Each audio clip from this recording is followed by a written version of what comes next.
comes, when the borders drop, Luminara can build a massive bridge connecting the two islands, giving free passage as a sign of good faith to perhaps bring about world peace.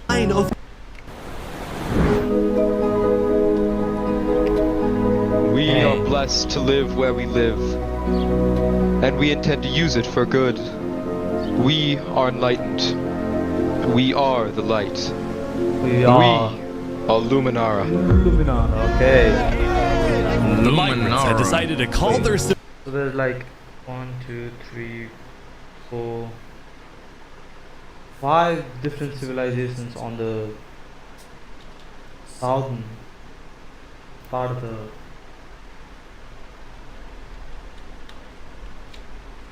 island. So, okay. Civilization, Luminara. They saw themselves as the light of Island 2. The innovators, the inventors. See, the reason 3 Below Zero had chosen this specific location to settle, well, it wasn't by accident. Why? After the first day, 3 Below Zero had used content and propaganda released by the people of Island 1 to estimate the location of the other island. He then used a coordinate system to calculate the northernmost point of Island 2. His goal was to settle as closely as possible to the other island so that when the day comes, when the borders drop, Luminara can build a massive bridge connecting the two islands, giving free passage as a sign of good faith to perhaps bring about world peace. Yo, that is sick, bro. What? That nigga put out propaganda to find out coordinates and shit. Yo, what? Bro is Malcolm Z. No, this nigga's calm. But it wouldn't be that simple. The second in command of Luminara, Flux, as well as a few concerned citizens, did not want that bridge to be built. They had seen the Island 1 propaganda. They knew that people on Island to be built. They had seen the Island 1 propaganda.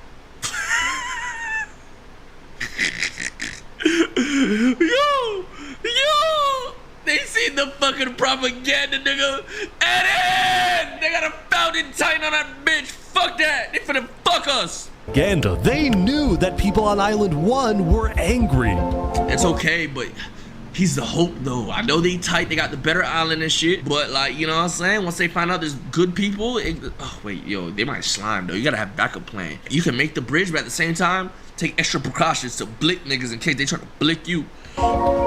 Their fear was that Island 1 would just use that bridge as an opportunity to invade Luminara and perhaps invade the rest of Island 2, leading to a world war. That bridge is a bad idea. Moving up north was a bad idea. Island 1 is going to invade us, and Luminara is going to be their first target.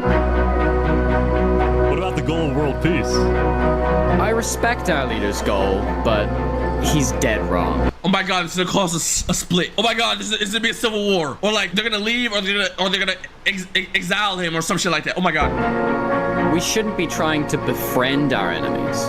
The way we're going to achieve world peace is by uniting Island 2 against Island 1. What if 3 Below Zero says no? What if they finish the bridge? Well, then at least they'll know I tried to warn them when Island 1 comes and kills us all.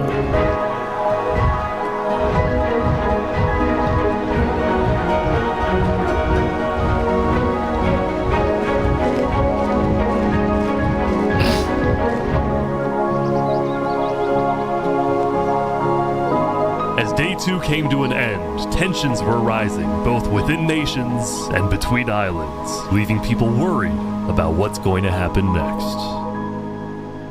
Oh my god, this is fucking cinema, bro. This is a movie. This is a motherfucking movie, chat. Yo, this is a fucking... If I had all the time in the world, I didn't have like to stream and shit, I'd be in my bed watching this shit, just kicking my feet and shit, bro. Just watching 2 hours of a fucking YouTube video, gang. Holy hell. How does it gets better, chat? Back in Island 1, I was watching a small group of pirates who called themselves Al Karasina. Carasino, my friend. We're the baddest pirates around. Now, if you look closely, there was a person of interest hanging around with the pirates. Like, just they picked me out of nowhere and I had to run down the mountain. Well, what are you gonna do about that then? I put a hit out on him. So to be clear, Legolikes had a bounty on his head, and he was hanging around pirates. You could probably guess how this ends. Yo, Lego Zanga's here. So is this is everything you guys got, huh? Not much.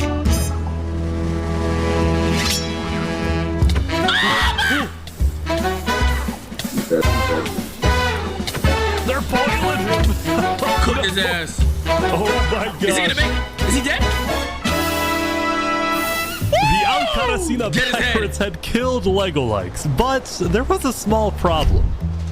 Did you hear about the news? Yeah, I saw it, but we don't know who claimed the bounty. It didn't say it in the chat. Because Legolikes had technically died to I was gonna say that. Where's his head? boiling water instead of a player, Lingolini didn't know who actually killed him. But fortunately for the pirates, when a player dies, the dead player drops their own head, which the pirates believed would be the proof they needed to collect their bounty That's all they later need, today. bro. So you're expecting a payment later? Yes. All right. Well, I'll go. You guys let me talk. By day 3, players had basically mapped Yo, that nigga's character look crazy. out all of Island 1 and were finally starting to adapt to the environment. Day 1 was horrific. We literally had bread lines. Day 2, we're building a coliseum, a citadel. I am literally immortal. Hopefully that isn't foreshadowing. Emperor's Food was still the most powerful man on Island 1, and on day 3, he was invited to a big Yo, he became emperor just from giving niggas free food at first game. Added assassination to don't forget the trunk script. You know what I'm saying? He broke bread with his brothers. Look, chat, I need you to understand when it comes to image and all that shit is like PR, bro. PR, propaganda, and fucking narrative, bro. If you have the narrative on your side, you're him. You're him, bro. international meeting hosted by a charity group Optics, called yes, the Blue bro. Cross. We invited you here mainly to discuss plans in case the volcano erupts. What are your individual plans? A large bunker underground. Just not using flammable materials. We don't have any real plan, you know. What? You don't have plans? If that volcano erupts, you deserve to die. Emperor Spoon had come in with good intentions, but it was there that he learned that he hates meetings. I'm gonna go then. When Emperor Spoon left, the other leaders were unsettled. Was this guy really the figurehead of Island 1? Oh no. Oh no. Oh no. They for the backdoor this nigga, bro. I think the overthrow. Okay, we need the best representative. Then, basically right on cue. Elysium diplomats, follow me. Bodyguards. Sorry guys, sorry, I'm late. This is Benji, and he's the leader of Island 1's second biggest civilization, called Elysium. See, on day 2, Benji had discovered that toward the outer edges of the island, away from the volcano, the water isn't boiling hot anymore. Oh my god. So he founded Elysium, which literally translates to a place of ideal happiness. And he made the nation to give peace-loving people a chance to relax and get away from all the troubles of Island 1. Cross my name after this. This is oh my god. Look at these Elysian guys living in the water. We were hoping that Lord Ish could summon a single mushroom cow. Alright, if anyone drops a pufferfish in the next 60 seconds, I'll do it. What do I have to do? What do I have to do? We need the pufferfish. Quick. There it is. Alright.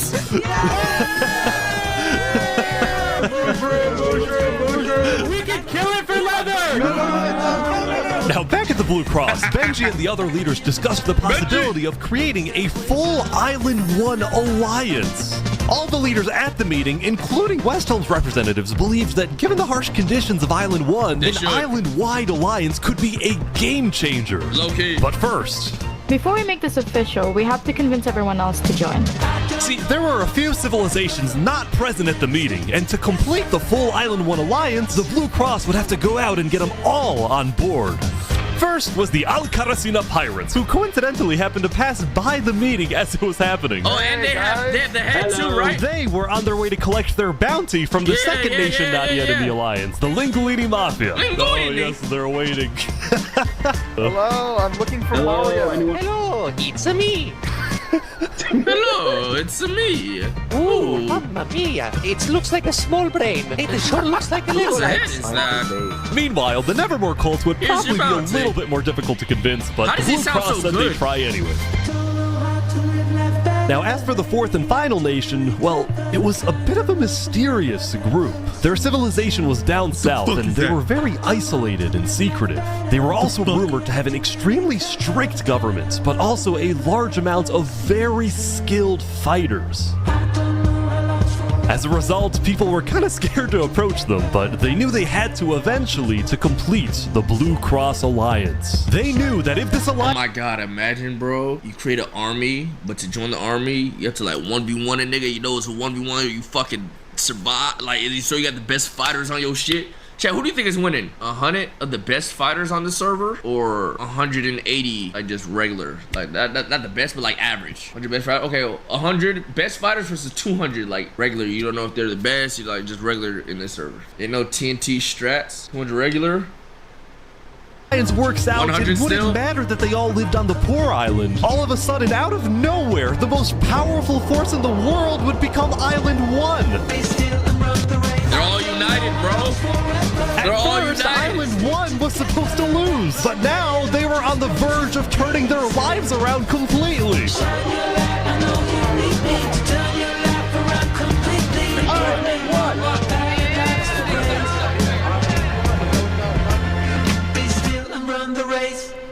Uh-oh, that bridge might not work, chat. What the fuck? Chat, what's this strat?